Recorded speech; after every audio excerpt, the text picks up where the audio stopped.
Surat cyber સેલે share માર્કેટમાં સારો નફો કરાવી આપવાની લાલચ આપી ₹30 લાખનું રોકાણ કરાવી છેતરપિંડી કરવા બદલ ધર્મેશ ચોપડા અને હિતેશ ચકલાસિયા નામના 2 આરોપીની ધરપકડ કરી છે। તપાસમાં સામે આવ્યું છે કે આરોપી ધર્મેશ ચોપડાના બેંક ખાતામાં છેતરપિંડીના આશરે ₹20 લાખ ટ્રાન્સફર થયા હતા। ધર્મેશે કમિશન લઈને હિતેશ ચકલાસિયાને પોતાનું કૃષ્ણા ફેશનના નામનું યસ બેંકનું એકાઉન્ટ સાયબર ફ્રોડ કરવા માટે ભાડે આપ્યો। સાયબર ક્રાઇમ રિપોર્ટ પોર્ટલ પર તપાસ કરતા જાણવા મળ્યું કે આરોપીઓ દ્વારા ઓપરેટ થતા 11 કરંટ બેંક એકાઉન્ટમાં કુલ 57 ફરિયાદ નોંધાઈ છે, જેમાં દેશભરમાં મહારાષ્ટ્રમાં 9, કર્ણાટકમાં 9, તમિલનાડુમાં 8, ગુજરાતમાં 6 સહિત અનેક રાજ્યોનો સમાવેશ થાય છે। પોલીસે આરોપીઓ પાસેથી 4 મોબાઈલ, અલગ અલગ બેંકના 5 debit card, 7 chequebook, 3 rubber stamp, 2 QR code, 2 bank account opening form અને 2 પેન ડ્રાઈવ જપ્ત કર્યા છે। 12/12/2025ના રોજ એક NCCRP કમ્પ્લેન્ટ સુરત શહેરમાં દાખલ થયેલ હતી, જેમાં 30 લાખનું ઇન્વેસ્ટમેન્ટ ફ્રોડ કરવામાં આવેલ હતું। આ કમ્પ્લેન્ટની નોંધ અમે લોકો તરત જ લઈને પછી ACP Shweta Daniels, PI NR Patel અને PC હાર્દિકભાઈ પરમાર આ ત્રણેયની ટીમ મળીને ગણતરીના કલાકોમાં ડિટેક્શન કરી અને 13 તારીખે અમે લોકો ફરિયાદ કરી લીધી અને પછી 14 તારીખ સુધી અમે લોકો આરોપી સુધી પહોંચી ગયા। ટોટલ બે આરોપી છે અને આ જે ગુના છે એમને એમો એવી રીતનું છે કે એ લોકો વોટ્સએપ ઉપર એક ગ્રુપ બનાવીને લોભ લાલચ આપી ફરિયાદીને કે તમે જો સ્ટોક માર્કેટમાં ઇન્વેસ્ટ કરો તો તમને વધારો નફો મળશે। તો આ મુજબ લોભ લાલચ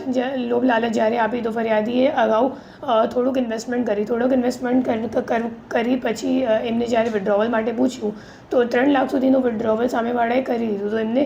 વિશ્વાસ થઈ ગયો કે ખરેખર સાચી હશે અને પછી આગળ એમને ઇન્વેસ્ટમેન્ટ કરવા ના દીધી અને એને વધુ ઇન્વેસ્ટમેન્ટ પણ કરી નાખી અને વિડ્રોવલ નહીં થતી તો એમને ખબર પડી કે મારી સાથે ખરેખર છેતરપિંડી થઈ ચૂકી છે। એમાં જે 2 અક્યુઝ અત્યાર સુધી અમે લોકોએ ઝડપી પાડ્યું છે, બંનેનું નામ છે, એકનું નામ હિતેશ છે અને બીજાનું નામ ધાર્મિક છે અને એ બંને કરંટ અકાઉન્ટ, મુખ્ય રીતે એ લોકો કરંટ અકાઉન્ટ ખોલાવે છે અને કરંટ અકાઉન્ટ ખોલાવી એક યશ કરીને માણસ છે મુંબઈનું એમને આપે છે અને આમાં અમે લોકો એમની પાસેથી 11 કરંટ અકાઉન્ટ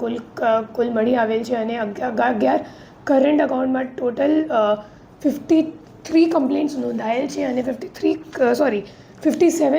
કમ્પ્લેન્ટ્સ નોંધાયેલ છે અને 53 કરોડનું ટોટલ ફ્રોડ અમાઉન્ટ છે, જેમાં એ 6 કમ્પ્લેન્ટ છે ગુજરાતનું છે અને બીજા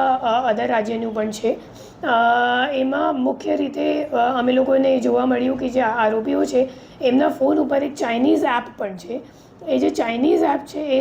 એક APK ફાઇલ જેવું છે અને એ લોકો શું કરે કે કરંટ અકાઉન્ટ ખોલાવવા માટે જે કંઈક અકાઉન્ટ હોલ્ડર હોય અને એનો નંબર એ લોકો જ્યારે એડ કરે, મતલબ અકાઉન્ટમાં લિંક કરે તો એ લિંક્ડ મોબાઈલ નંબર ઉપર એ લોકો આ APK ફાઇલ ડાઉનલોડ કરીને પછી જે OTP આવે નેટ બેન્કિંગ યુઝ કરવા માટે એ તરત જ ઓટોમેટિક રીડિરેક્ટ થઈ જાય એવી રીતની એક ચાઇનીઝ એપ એ લોકો